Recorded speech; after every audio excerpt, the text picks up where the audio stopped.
Bom, então, mais uma apresentação, aula, seminário, palestra da disciplina de Princípios de Engenharia Biomédica. Dessa vez falando sobre ventiladores pulmonares artificiais. Sempre lembrando que a gente usa geralmente temas de pesquisas de pesquisadores da nossa universidade. Né? Esse tema eu comecei a trabalhar com ventiladores pulmonares artificiais na minha iniciação científica, quando esse nome nem era ainda tradicional.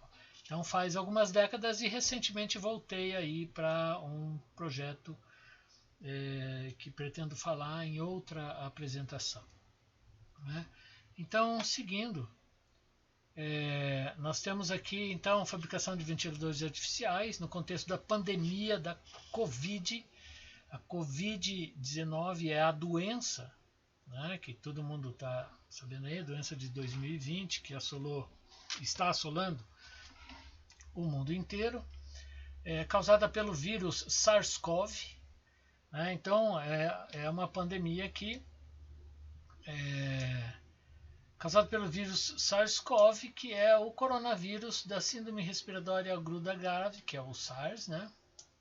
Daí o coronavírus número 2. O número 1 foi o vírus de 2003, tá? Que foi mais leve, não se tomou nenhum cuidado, mas tinha uma crise que atacava.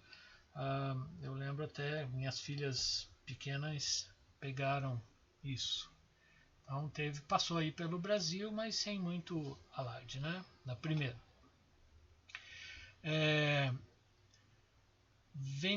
Se bem que houve pesquisas, inclusive aqui no programa de engenharia biomédica, sobre essa síndrome respiratória aguda grave, né? Inclusive um que eu orientei. Então, ventiladores pulmonares artificiais são dispositivos médicos de alta complexidade. Eles são de suporte à vida. Na maioria das vezes, sem eles, a vida fica comprometida. Né? Então, eles servem para manter a vida. Né? A respiração e o batimento cardíaco são duas coisas que, se falhar, matam em menos de 5 minutos. Né? Elas matam em menos de 5 minutos. O coração falhou, e a respiração, menos de 5 minutos de irrigação adequada de oxigênio para o cérebro está permanentemente danificado. Né? São classificados na classe de risco 3,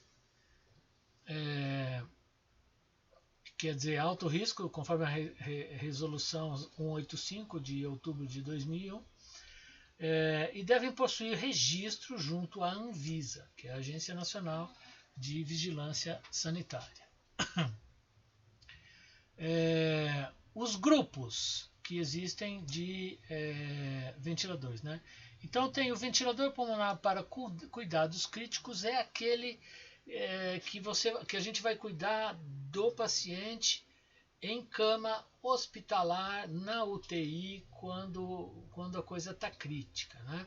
E existe aquele ventilador pulmonar para transporte e emergência. Então este aqui, né, é um ventilador para cuidados críticos. O cara está lá no leito, está no hospital, existe aqui o equipamento, né? Tem aqui o equipamento, todo o aparato em volta, o acompanhante aqui, o paciente fica entubado. Geralmente, tem vários tipos de intubação que a gente chama, né? nem sempre envolve tubos, às vezes só máscara. E existe aqui o transporte e emergência. Então, isso pode acontecer desde um respirador AMBU, que tem esse balãozinho na ponta que a gente massageia com a própria mão, né? Fixa a máscara lá no paciente e massageia com a própria mão para fazer a ventilação do paciente. Existe também esse tipo de AMBU, onde a função mecânica da mão ela é substituída por algum aparato eletromecânico que faz esse tipo de coisa. Então esse é um ventilador de transporte e de emergência que você pode carregar facilmente numa mochila, numa bag aí, na mão ou numa ambulância, tá? E o que a gente vai falar aqui são mais os ventiladores para cuidados críticos, né? Bem mais sofisticados. Então, para cuidados críticos, existem lá os requisitos e orientações aplicáveis à segurança, a gente vai falar no final aqui, mas você acha aqui na ABNT. Tá? São os requisitos necessários para você projetar, para você fabricar ou para você adquirir isso. Né? Então, é muito importante entender isso aqui. Os equipamentos de suporte respiratório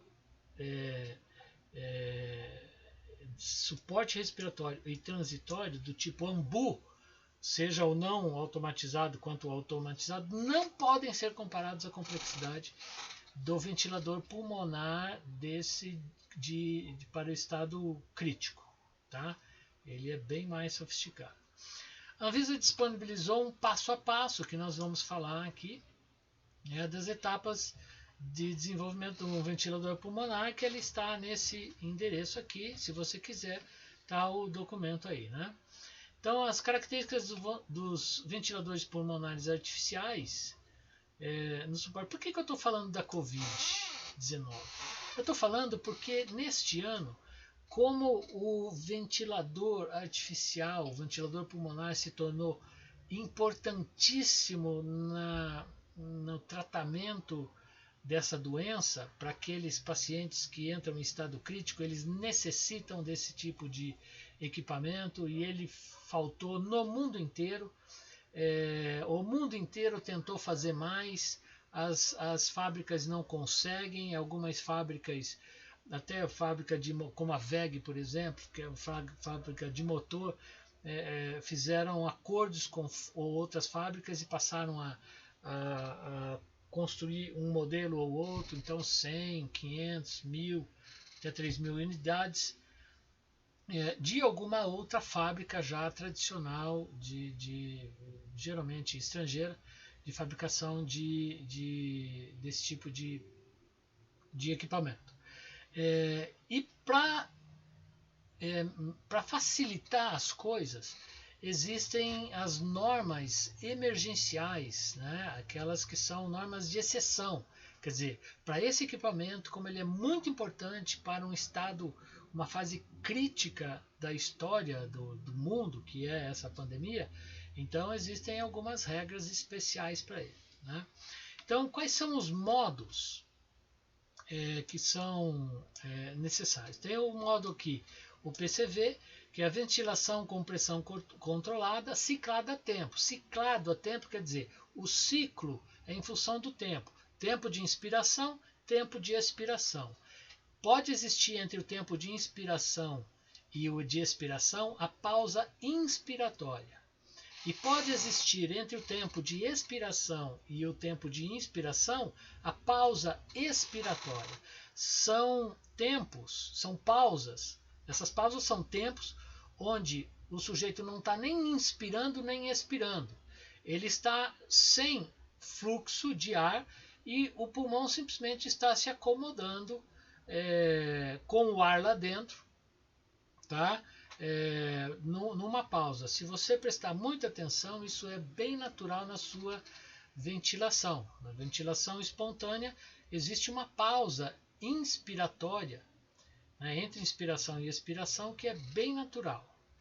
Né? Você inspira, espera um pouquinho antes de soltar o ar, relaxar, solta o ar. Existe também uma pausa menor entre a expiração e a expiração. É o jeito natural que a gente ventila, né? Só lembrando que as coisas mais técnicas de fisiologia foram dadas numa outra aula remota. Aqui o VCV, ventilação ciclada a volume, com volume controlado. Então o volume é o parâmetro usado para ciclar. Então você joga ar no paciente até que atinja um determinado volume inspiratório. A partir dali você cicla, você chaveia para a expiração e até que esse volume saia do pulmão. Então chaveia ali, você joga ar, vai até um volume, chegou no volume você chaveia, né? Então ciclagem por volume. Existe ciclagem também por tempo, com pressão. Então você vai até uma determinada pressão. Quando atingiu essa pressão, você para de ter o fluxo, né? Pode ser uma pausa, pode ser... E também vai até uma determinada pressão mínima, né? Sempre ajustáveis. Existe o PSV, que é uma ventilação com pressão de suporte e filtro EPA, tá? Esse filtro é High Efficiency Particulate Resistance. Ele sequestra partículas de determinado tamanho. Então são filtros nanométricos. Então você pode conseguir assim eficiências de retenção de 99,9999 alguma coisa, né? Então depende geralmente é essa aqui, né? Evitando a contaminação do ambiente. Então, quando você está usando um respirador, o ventilador com o paciente, claro, se o paciente tem a COVID, ele está emitindo vírus para o ar. Então, na expiração dele, você deve... o ar que sai dele através do equipamento não pode ir para o ambiente. Então, esse ar expirado tem que passar por um filtro desses, um filtro EPA, para que isso não contamine o ambiente. E tem que ser na expiração, porque na inspiração o ar entra, atravessa o equipamento e entra no paciente. Então, este ar ele não tem contaminantes. Quando sai do equipamento, ele sai por uma outra via, existe uma via inspiratória e uma via expiratória. A via expiratória só que estaria protegida. Então, este filtro também protege o próprio equipamento. O equipamento tem que ter uma determinada arquitetura que possibilite não ser contaminável pelo próprio paciente que ele está tratando. Senão, você troca o equipamento e quando vai trocar ali de paciente, você pode contaminar o outro paciente, né? Eventualmente pode ter partes, a parte do filtro, a parte do duto de expiração, essas partes podem ser trocáveis de paciente para paciente para você evitar justamente essa contaminação, né? Ou recontaminação, etc. Tem que ter um controle de pressão, né, no modo PCV, né, esses controles de pressão aqui de 5 a 45 centímetros de água. Então, 1 centímetro de água é uma pressão que uma coluna de 1 centímetro de água causa na base que ela está. Então, se é uma coluna com 1 metro de área, ela vai causar uma determinada força nesse 1 metro de área. Se ela tiver 1 centímetro quadrado só de área, vai causar nesse centímetro quadrado. Então não importa o diâmetro da coluna, né? Então a gente fala simplesmente coluna d'água, porque um dividido por outro vai dar sempre a mesma pressão ali, né? É o próprio o jeito lá de medir, inclusive coluna, altura de precipitação, né? Não, independe do copo que você colocar, do diâmetro do copo que você colocar. Se chover 4 milímetros, vai encher um copinho desse tamanho, de 4 milímetros, e vai encher uma bacia desse tamanho, grande, com 4 milímetros de altura, né? Então é aquele lance da área. Daí tem que ter controle de volume corrente inspirado no modo CCV, né, de 50 a 1.200 mililitros. Tem que ter esses controles. Controle da fração inspiratória de O2, né? Essa aqui é a fração de oxigênio que tem no ar, que ela tem aproximadamente 20 a 22, né, 21% no ar, até 100% quando o paciente está sendo ventilado com essa fração inspirada de oxigênio, né? que é até perigoso, né? 100% de oxigênio. Depois tem a PIP, que é a pressão positiva no final da expiração. Ela pode ser de 0 até 45 centímetros de água. Só lembrando que, por exemplo, 1 milímetro de Hg é aproximadamente 1,3 centímetros de água.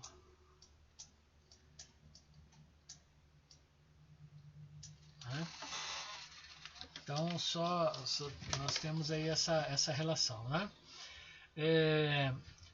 Então tem que ter controle do tempo inspiratório e expiratório, tá? Que é de 0,3 a 3 segundos, tempo de expiração. Controle da rampa de subida, rampa de descida, controle de fluxo inspiratório, que pode ir até 110 litros por minuto.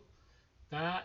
Às vezes você precisa ciclar muito violentamente esse paciente, porque o problema dele é justamente que o pulmão sofre uma condição em que a hematose fica completamente comprometida. Você não consegue jogar oxigênio para dentro do sistema, né? Então são feitos aí alguns tipos de terapia bastante agressivas, né? Controle de rampa, tal, e percentagem de ciclagem no modo PSV, né? Que é esse modo aqui que eu comentei acima. Controle de frequência respiratória. A gente fala respiratória, mas na verdade é ventilatória. Vocês viram lá na aula passada que a respiração são aqueles 4 itens, né? O primeiro item só é ventilação, depois tem hematose, daí tem transporte e o controle, né? Que são aquelas elementações lá do quanto tem de gás no sistema. Então, ela pode ir de 6 a 8 até 50 respirações por minuto. Tá? E medida da pressão nas vias aéreas do volume corrente e do volume minuto. Né? Então, volume corrente é esse volume que você fica jogando para dentro, para fora, para dentro, para fora.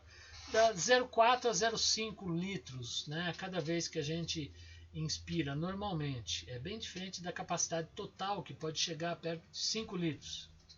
Que é inspiração máxima, expiração máxima, né? Isso aí você é mais ou menos perto de 4,5, 5 litros. Depende do tamanho do sujeito, né? E o volume minuto é esse, por exemplo, se é meio litro a cada respiração e você respira 12 vezes por minuto, meio vezes 12, você vai ter 6 litros de volume minuto, né? É isso que significa. Tem que ter alarmes de pressão máxima nas vias aéreas, alarme de vazamento, volume corrente máximo e mínimo, volume minuto máximo e mínimo, queda de rede de gases, tá? Se faltar algum gás, queda de energia elétrica. Idealmente, na queda de energia elétrica, você tem que ter uma bateria capaz de manter o equipamento funcionando por 2 horas, né? Capacidade de adicionar o filtro tipo EPA, aquele filtro que eu já falei de alta capacidade. A exigência é o N99 ou N100.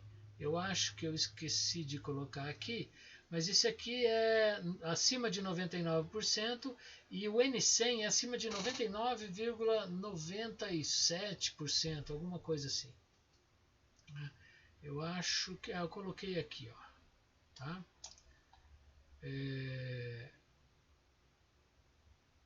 Eu coloquei aqui embaixo.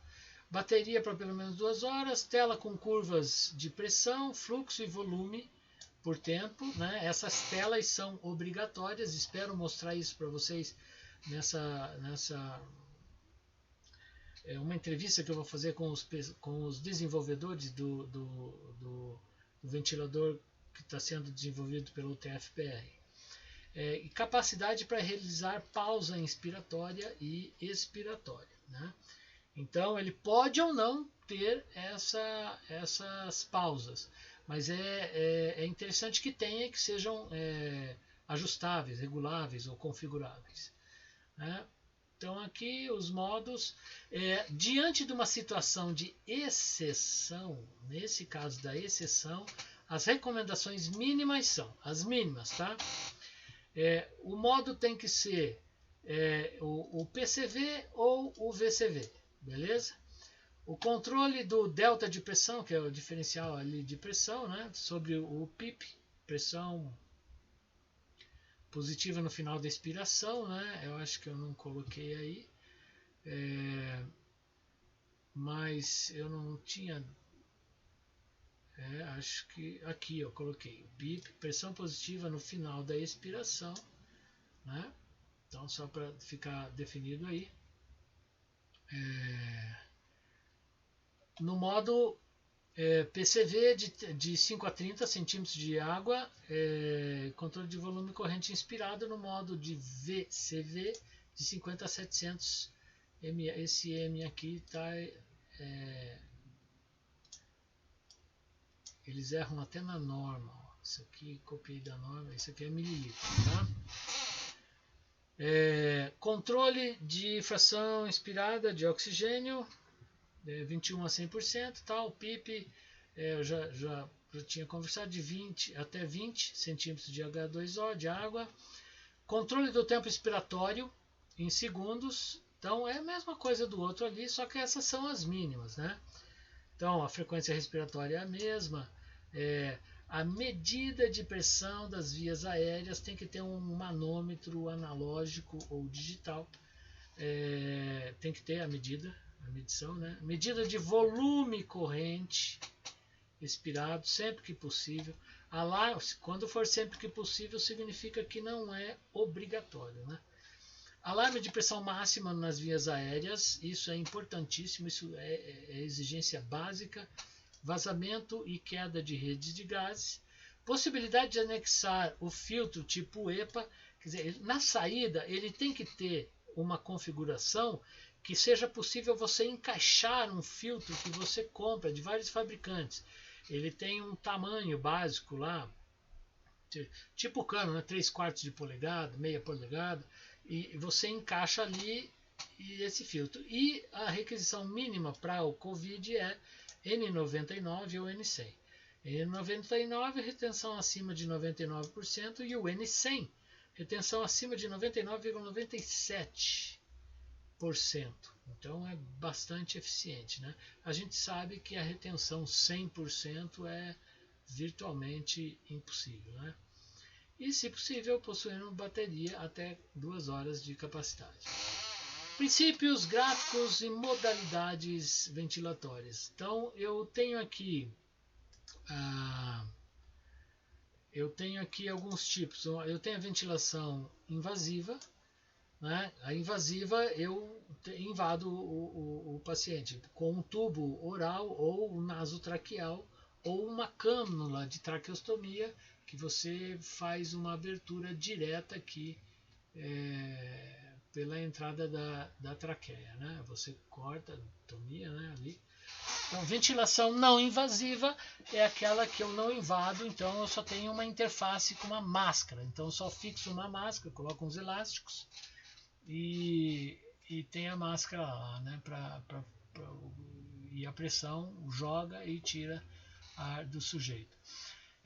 As indicações para ventilação artificial. Então, reanimação pós-parada cardiorrespiratória. O cara tem uma parada cardiorrespiratória ou só respiratória, né? Hipoventilação ou apneia, quer dizer, a apneia é a cessação da respiração. E a hipoventilação é quando você está ventilando abaixo do necessário, daí você precisa auxílio, né? Daí eu tenho ainda a insuficiência respiratória causada por diversos mecanismos, né? Então, sempre que tiver qualquer tipo de insuficiência respiratória, a hipoventilação e a apneia são tipos, né? Você entra lá com o aparelho e a falência do aparelho respiratório. Pode ser por fraqueza, pode ser por comando instável, por trauma no sistema nervoso central. Quer dizer, você bateu, você rompeu a medula num acidente. Então, nós vimos que essa é a região que cuida da respiração, né? Ali perto do tronco medular e tal. Ou drogas, né? Que o paciente ingeriu, excesso de drogas, talvez. E, claro, a Covid, né? Então, qualquer coisa a Covid que causa aqui a insuficiência respiratória, por ainda mecanismos que não se tem certeza exatamente como funcionam.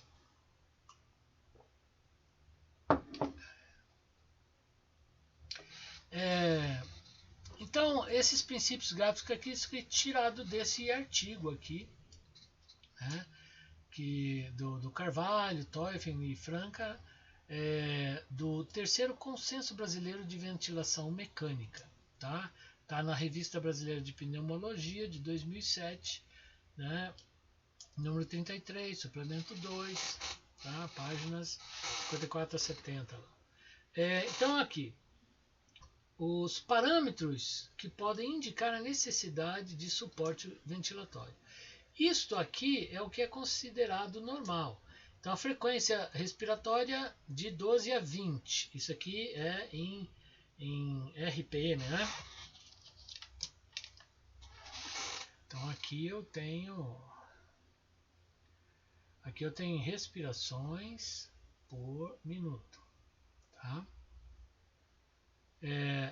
Daí aqui o volume corrente de 5 a 8 mililitros por quilograma, tá? Até coloquei uma referência aqui, uma pessoa de 80 quilogramas e 40 anos, o volume corrente, que é o volume tissular, tissular não, desculpe, mas é de maré, né? Mas eles costumam usar aqui como VT, tá? VT ou o VC, volume corrente, de 5 a 8 mililitros por quilogramas. Então um cara de 80 quilos teria lá aproximadamente meio litro de volume corrente, que é aproximadamente o que a gente respira, né? Daí a capacidade vital é tudo o que cabe dentro do pulmão. Então, entre inspiração máxima e expiração máxima, 5,6 litros. No caso aqui do cara de 80 quilos. Pressão inspiratória máxima de 80 a 120 centímetros de água. É comum usar centímetros de água dentro da ventilação. A pressão expiratória máxima é 80 a 100 centímetros de água. Aqui, claro, a pressão inspiratória máxima depende de onde você calcula, né? Se é a pressão inspiratória lá a nível alveolar, ela tem que ser negativa em relação ao ambiente para o ar poder entrar. A pressão está menor lá dentro do que aqui fora, então o ar entra. Pressão expiratória máxima, a pressão alveolar lá dentro do pulmão tem que ser maior do que a de fora, para o ar poder sair, né? Então isso aqui geralmente é negativo, isso aqui é positivo. Espaço morto, ou volume de espaço morto, nesse caso aqui está em porcentagem, 25 a 40%. Pressão parcial de O2, de CO2, desculpe, de dióxido de carbono. Pressão parcial de oxigênio para uma fração inspirada de 21%, tá? Que é o ar comum. E aqui eu tenho aqui um novo parâmetro, né? Que é o gradiente de pressão alveolar arterial, quer dizer, o gradiente de pressão que existe entre um alvéolo e a artéria, para entender qual é o gradiente de pressão que joga o oxigênio para dentro da corrente ali, né? Sanguínea. Então, o normal é a idade mais 10 dividido por 4. Geralmente de entre 5 e 20 milímetros de mercúrio para essa fração inspirada de 21%, e de 25 a 80 para a fração inspirada de 100%, quando o cara está respirando, né, ar com 100% de oxigênio. Aqui uma indicação básica, ele aumenta de 5 a 7 a cada aumento de 10% mas isso não regula muito bem, né? É melhor ficar com esses dados aqui. Então, para aplicar a ventilação artificial, se a frequência estiver acima de 35 RPM, ó, a frequência normal é de 12 a 20. Se o cara tiver, né, você tem que aplicar. Se o volume corrente for abaixo de 5 ml por quilograma, tá? Aqui é o normal, né? Se estiver abaixo do normal. Então, se estiver abaixo ou acima da normalidade, você deve aplicar a ventilação artificial. Então, isso aqui é a capacidade dele, capacidade vital dele estiver abaixo. Aqui, se o volume minuto respiratório estiver acima de 10 litros por minuto, né? Então temos que tomar cuidado. Se a pressão de inspiração máxima tiver que ser maior que isso aqui, ou expiração máxima do que 25 centímetros de água, aqui o volume de espaço morto for 60%, isso é um absurdo, né? Pressão parcial de CO2 acima de 50 milímetros de mercúrio, ou abaixo disso quando é de oxigênio, e o gradiente de pressão alveolar arterial tiver superior a isso, e quando a pressão parcial de O2 divididos pela fração de oxigênio inspirado estiver abaixo do número 200, né? Então, isso desse artigo aí do cara. Ventilação controlada por volume. A ventilação controlada por volume, ela funciona mais ou menos dessa maneira aí, né? Então, deixa eu pegar aqui uma outra cor. Então, eu tenho aqui uma ventilação, eu tenho fluxo aqui e aqui eu tenho o tempo, certo? Aqui eu tenho o tempo. Então, eu ciclo aqui para entrar o ciclo ali até um volume, e o volume fica entrando no sujeito. O 2 aqui é a transição da inspiração para a expiração, e daí naturalmente o volume vai saindo, né? Isso aqui é fluxo, tá? Então isso aqui é fluxo. Então você cicla, o fluxo vai e permanece constante enquanto eu estiver inspirando.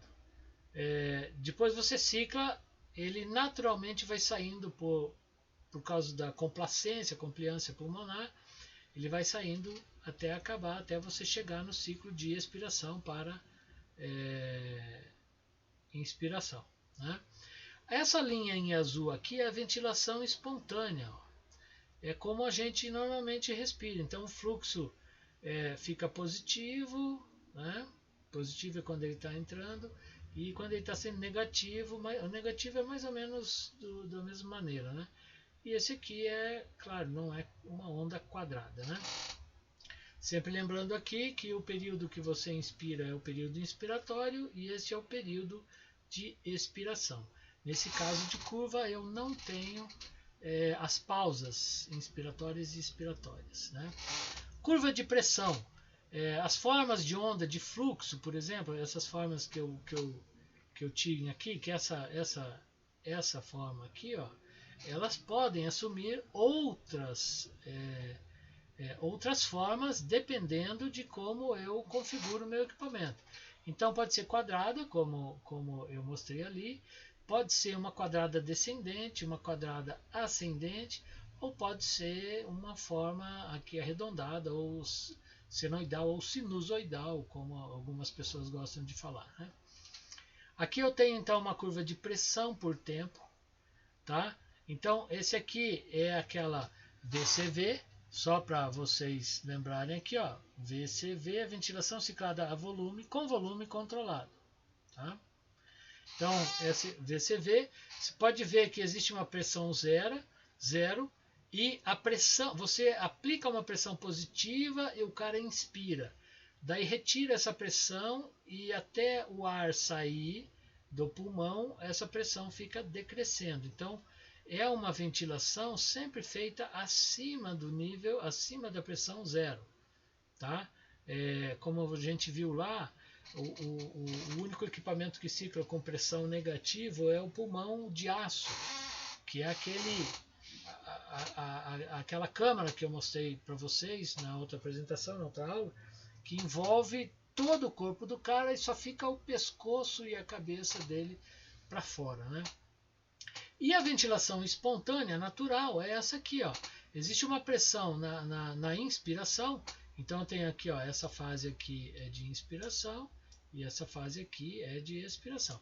Na inspiração, na ventilação espontânea, a minha pressão vai ficando pequena, né, e vai diminuindo ali, e na expiração ela fica positiva, né, e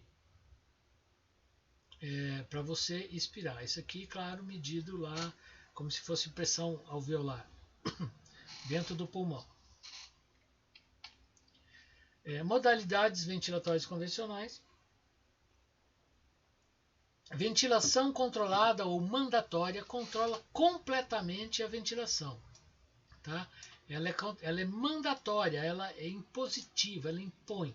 Ventilação assistida é aquela que assiste, auxilia, assiste no sentido de ajudar, né? Então, ela auxilia o paciente. Então, como que ela faz isso? Ela deteta, por exemplo, o paciente está ciclando e está conseguindo respirar, mas tem uma respiração fraca, e ela fica monitorando. Ela não, o equipamento, né? O equipamento fica monitorando.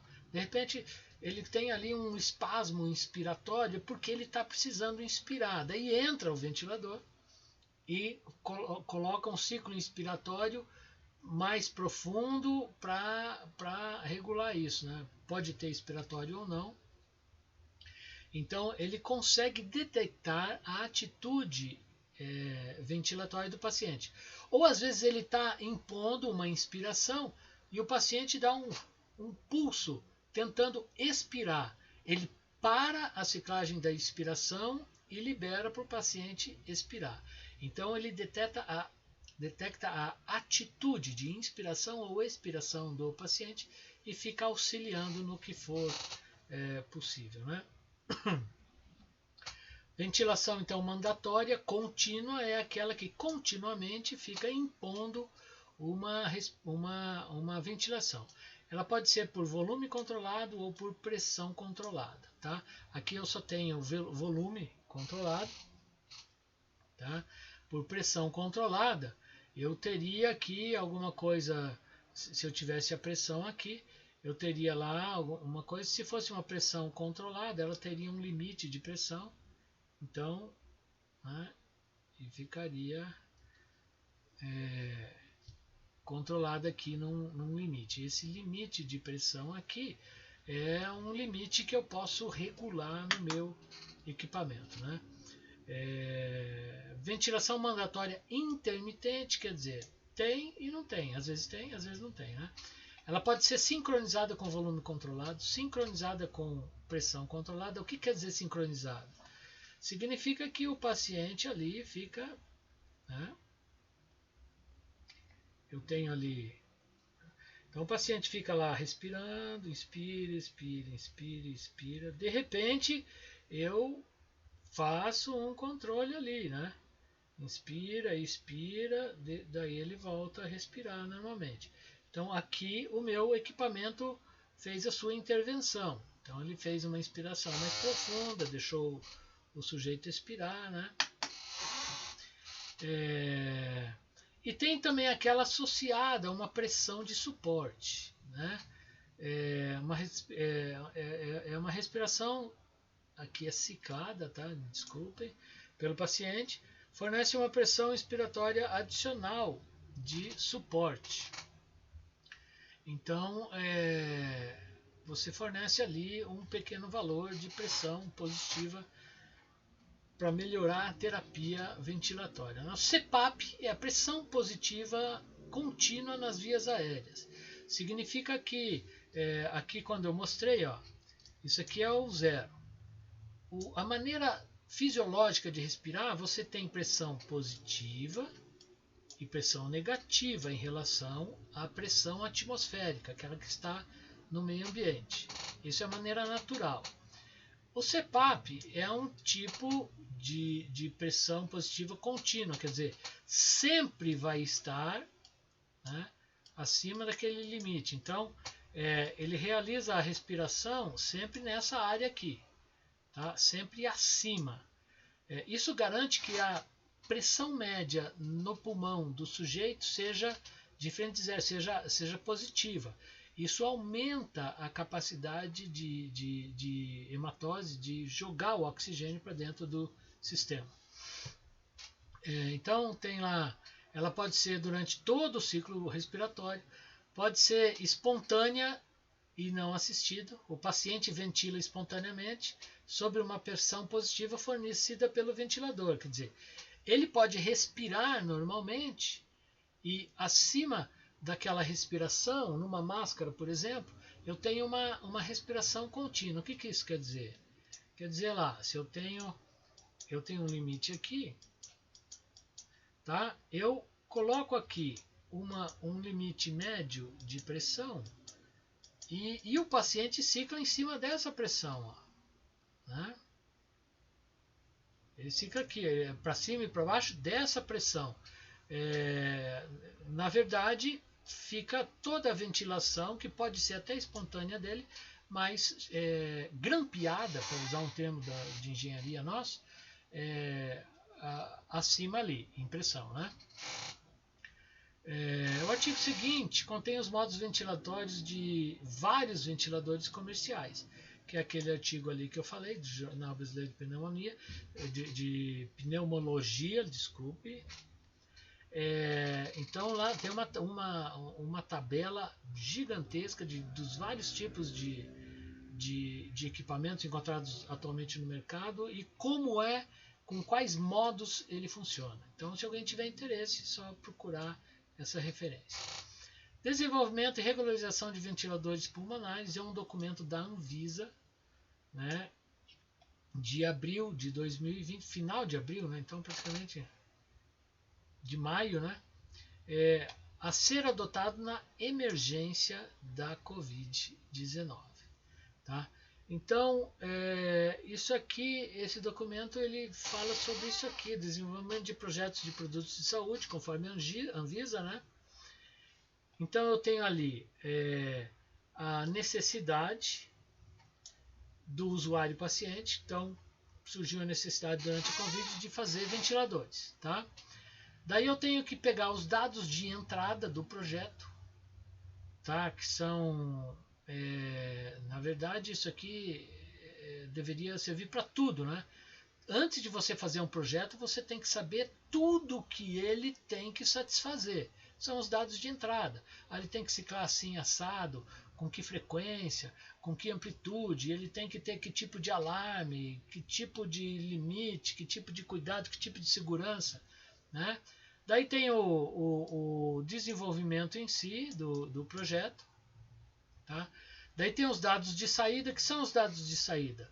São os testes, são os métodos que você usou para avaliar, junto com os resultados da avaliação, quer dizer, como ele funcionou. Isso você tem que deixar disponível, por exemplo, para a Anvisa verificar se eles estão de acordo com os dados. Ele tem que estar de acordo com os dados de entrada, de acordo com todas as normas, né?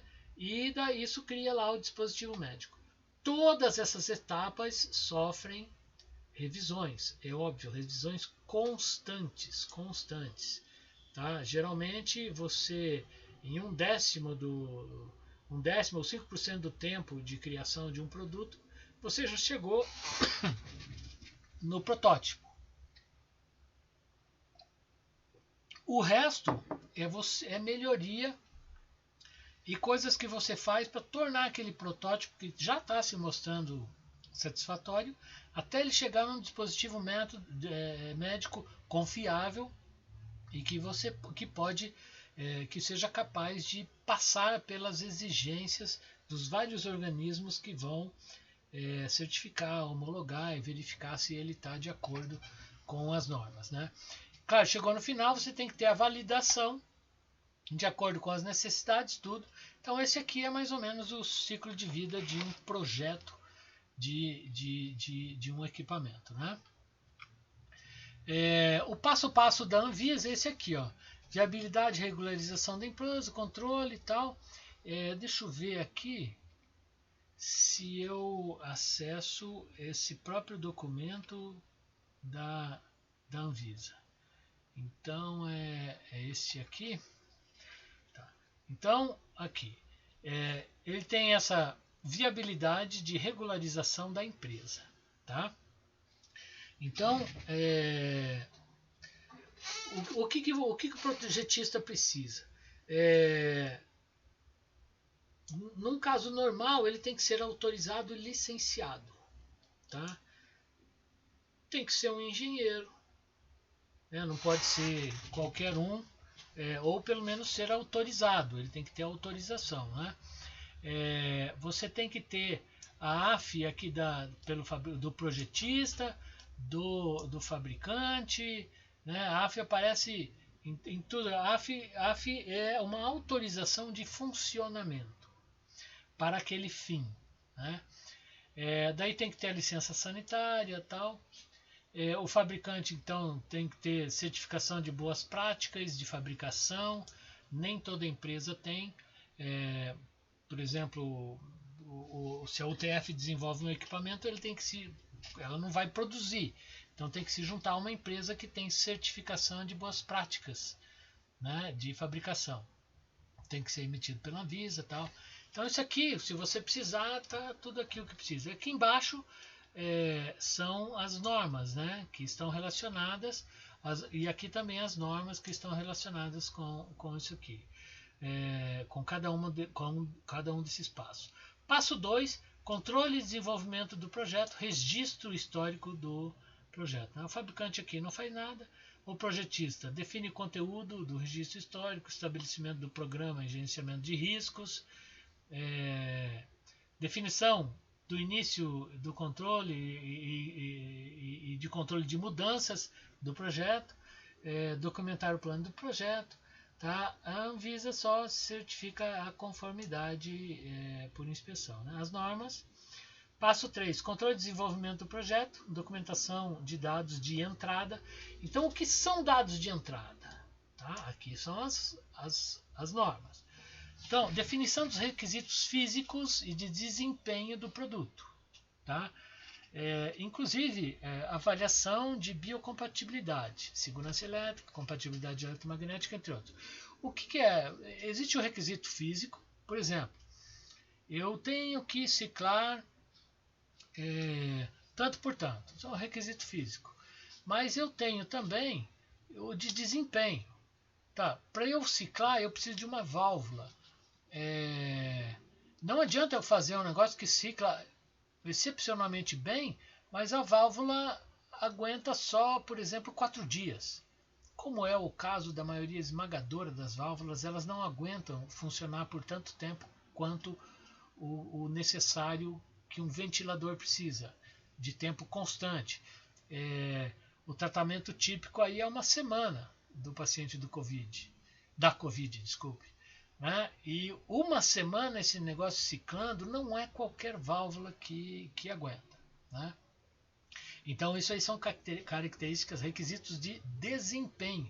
O quanto o equipamento deve aguentar, né? Ele deve aguentar o tranco ali. Estabelecimento inequívoco da indicação de uso. Tá? Você não pode ser malandro, falar que vai usar para uma coisa, eles autorizam, daí você vende para outro uso. Né? Isso é complicado, não se deve fazer. Levantamento das normas técnicas e regulamentos aplicáveis, possível aproveitamento de requisitos de guias reconhecidos, tal, se for o caso, né? Tá. Então, passo 4. Controle e desenvolvimento do projeto, documentação dos dados de saída. Então, o que são os dados de saída? Tradução de requisitos em especificações. Tá? Você vai fazer as especificações, é ali que você escreve como funciona o manual do seu equipamento, como opera, definição de conformidade com as normas técnicas aplicáveis, os desenhos, os esquemáticos, procedimentos de testes e resultados, quer dizer, a metodologia que você usou com os resultados que você obteve. Tudo isso tem que estar disponível. Especificações de configuração de hardware e software. Né? É um equipamento complicado. Hoje você tem os dois quase inalienáveis um do outro. Né? Análise de risco e de fatores humanos, que é a usabilidade, entre outros. Né? Tudo isso você tem que ter a priori antes de pensar em registrar esse equipamento para depois produzir e vender. Passo 5, controle e desenvolvimento do projeto, verificação do projeto. Tá? Então, tudo aqui a Anvisa ainda por inspeção. Então, matriz de rastreabilidade, evidência, tradução, entradas e saídas, construção do protótipo. Claro que a construção do protótipo começou lá atrás. Tá? Nesse caso aqui estão chamando o protótipo aquele protótipo final que é o cabeça de série, né, que você vai usar para fazer a produção posterior. Conforme as especificações técnicas, verificação do projeto, protocolo e relatório de testes em bancada para verificação e atendimento às especificações estabelecidas. Né? Até aqui o fabricante não faz nada. A Anvisa só fica verificando ali por inspeção. Né? Passo 6, controle de desenvolvimento, validação do projeto. Então, na etapa de validação, tem que ter os testes de campo, se aplicáveis, os estudos clínicos para evidência do atendimento dos requisitos, tá, do produto e conformidade aos requisitos de usabilidade. Então, no caso de um equipamento ventilador artificial, eu tenho que ter testes de campo. Eles atualmente, por causa dessa exceção, por causa dessa urgência que se tem, eles estão exigindo só o teste com poucos animais, geralmente feitos com porcos, de aplicação de ventilação nesses porcos, conforme um monte de métodos, né? Tem uma metodologia própria lá que você tem que usar. E a parte da Anvisa, verificação da conformidade mediante inspeção. Se houver necessidade da validação clínica em seres humanos, ela tem que dizer, mas geralmente já está passando dessa fase sem os seres humanos, porque entende-se que os testes com animais já são satisfatórios para comprovar isso. E isso tem que ser submetido previamente à Anvisa, que faz a avaliação. Né? Aliás, tudo, para se fazer o teste clínico, tem que ser submetido o projeto à Anvisa, ela tem que aprovar para que o comitê de ética aprove também essas pesquisas. Né? Então, tem que ser cruzado aí. Você manda para o comitê de ética, o comitê de ética fala, não podemos aprovar sem aprovação da Anvisa. Aí manda para lá. Então já manda para a Anvisa antes. Controle de desenvolvimento do projeto, registro mestre do produto e transferência à produção. Então, toda a documentação, né, que você tem, especificação do produto, componentes, fornecedores, as instalações que vão fabricar as coisas, utilidades, controle ambiental, tá, tem que se preocupar com isso também. Procedimentos, instruções de trabalho e registro de sistema de qualidade, os métodos de testes que você chegou nos resultados, tudo isso tem que estar especificado e tem que ter também aprovação e liberação para produção. O fabricante tem que ter lá a validação de processos, tudo que ele vai usar, todo o processo que ele vai usar para a fabricação tem que ser validado. Produção de pilotos ou unidades iniciais, que são os cabeças de série, né? Verificação de conformidade com o registro mestre de produto, quer dizer, se aquilo que ele fabricou atende o registro mestre do produto, né? E condição técnica operacional. E aqui verificação da conformidade conforme inspeção. As regras utilizáveis, né? Passo 8, certificação da conformidade. Aí é o Inmetro. E registro do produto na Anvisa. Então lá o projetista tem suas partes para fazer, né? Liberação, tá? A liberação da comercialização, validação de processos de utilidades, a fabricação de cabeças de série, condição técnica de operação. Daí a parte da Anvisa e do Inmetro, auditoria do sistema de gestão de qualidade e avaliação do processo produtivo e ensaios. Daí aqui a avaliação e registro do produto pela Anvisa, né? Existe um checklist aqui que está no anexo 1 que você pode procurar nesse documento. Esse documento tem esse nome em azul aqui em cima, você pode achar facilmente na internet. Daí produção e pós-mercado. Então você tem que se preocupar com a manutenção, histórico de processo e suporte técnico àquilo, né? O fabricante tem que garantir produção comercial, consistência na rotina de fabricação, quer dizer, os processos homologados ele tem que seguir sempre, tem que manter o sistema de qualidade que foi inspecionado no começo, isso através de auditorias internas, às vezes existem auditorias externas também.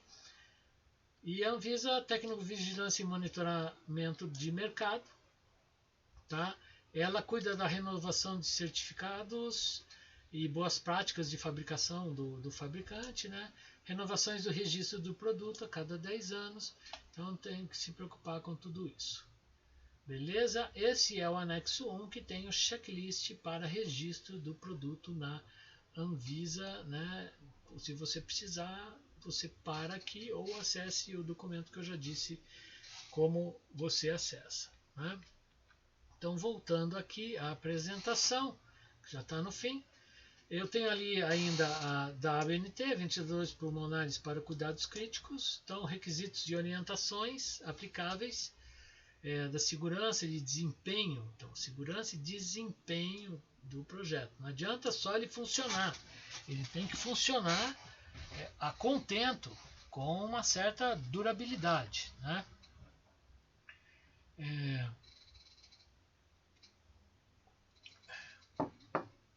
Então aqui eu tenho que ter os controles de modo de operação, quais as modalidades ventilatórias que eu uso, frequência ventilatória, controle de razão, inspiração e expiração, tem que ter vários tipos de alarme, a ABNT especifica em várias normas tudo isso, controle de pressão nas vias aéreas e controle de falhas, né?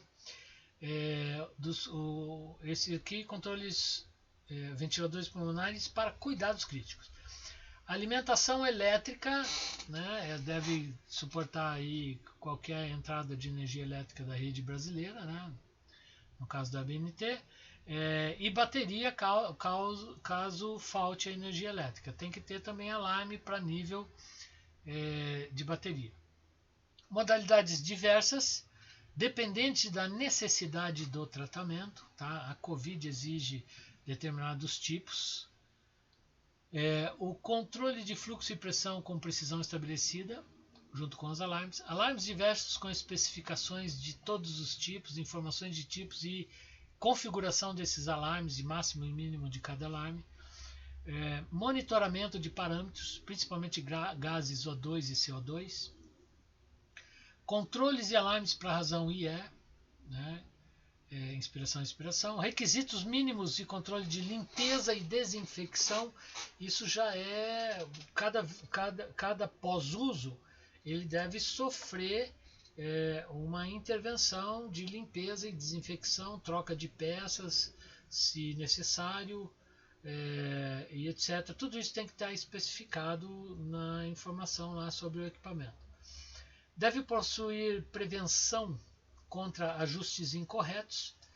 Isso aqui é uma das coisas mais difíceis, né? Você tem que prever antecipadamente que tipo de ajuste incorreto poderia ser feito e tentar evitar isso, né? Claro, existe ali todo equipamento desse que eu conheço atualmente é microprocessado, então isso é uma questão de você cuidar bem ali do software.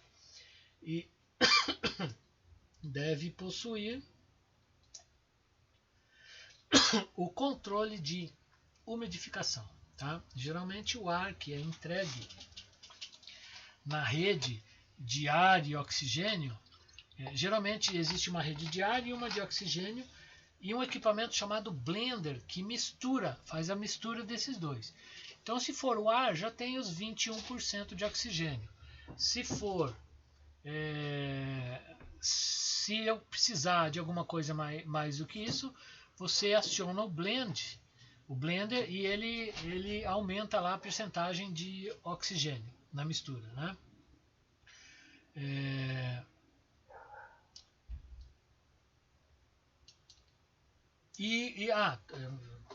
Eu estava falando sobre umidificação.